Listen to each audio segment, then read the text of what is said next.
நாய்கள் வந்து புல்லை சாப்பிட்றத நம்ம எல்லாருமே பார்த்துருப்போம். நாய் வளர்க்குறவங்களுக்கு இந்த விஷயம் கண்டிப்பாக தெரிஞ்சிருக்கும். நம்மளும் நிறைய பேர் பார்த்துருப்போம். சரி, இந்த நாய்கள்லாம் ஏன் புல்லை திங்குது அப்படிங்கிறத பார்ப்போம். அது மட்டும் இல்லாமல் இந்த வீடியோவில் மீன்கள் தூங்குமா தூங்காதா அப்படிங்கிறதையும் தான் பார்க்க போகிறோம். வாங்க வீடியோக்குள்ளே போகலாம். 2008ஆம் ஆண்டில் நடத்தப்பட்ட ஒரு ஆய்வில் என்ன சொல்கிறாங்க அப்படின்னா 70% 70% மேலே நாய்கள் வந்து புல்லை சாப்பிடுது அப்படின்னு சொல்கிறாங்க.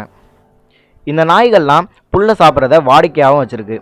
மீதி உள்ள 30% நாய்கள் என்ன பண்ணுது அப்படின்னா தங்களுக்கு ஏதாச்சும் உடல் நலத்தில் குறைவு ஏற்பட்டால் மட்டும்தான் சாப்பிடுது அப்படின்னு சொல்கிறாங்க. குடலில் உள்ள ஒட்டுண்ணியை நீக்கிறதுக்காகவும் தேவையற்ற உணவை வாந்தி எடுக்கிறதுக்காகவும் தான் நாய்கள் இந்த புல்லை சாப்பிடுது.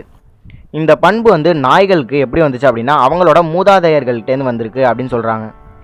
சரி, நாய்கள் மட்டும்தான் புற்களை உண்ணுதா அப்படின்னு நீங்கள் கேட்டிங்கன்னா இல்லவே இல்லை. ஏன்னா குறிப்பாக சில ஓநாய்கள் கூட இந்த புல்லை சாப்பிடும் அப்படின்னு சொல்கிறாங்க.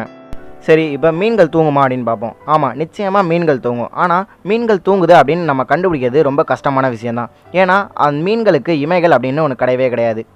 மீன்களுக்கு வந்து இந்த இமை இல்லாத காரணத்தினாலும் மீன்கள் தூங்கிட்டு இருந்தாலும் அதோட கண் திறந்து தான் இருக்கும். ஆனால் கிளி மீன்கள் வந்து என்ன பண்ணும் அப்படின்னா அது தூங்குறப்ப தன்னை சுற்றி ஒரு மெல்லிய கூட்டை உருவாக்கி அதுக்குள்ளே சேஃபாக தூங்கும். இதை வச்சு நம்ம அது தூங்குதா இல்லையா அப்படின்னு கண்டுபிடிச்சிட முடியும். ஒவ்வொரு நாள் நைட்டும் இந்த மீன்கள்லாம் தூங்குவதற்கு தன்னோட வாயிலிருந்து போர்வை உற்பத்தி செஞ்சு தன்னை சுற்றி வச்சுக்கிட்டு சேஃபாக தூங்கிட்டு இருக்கு.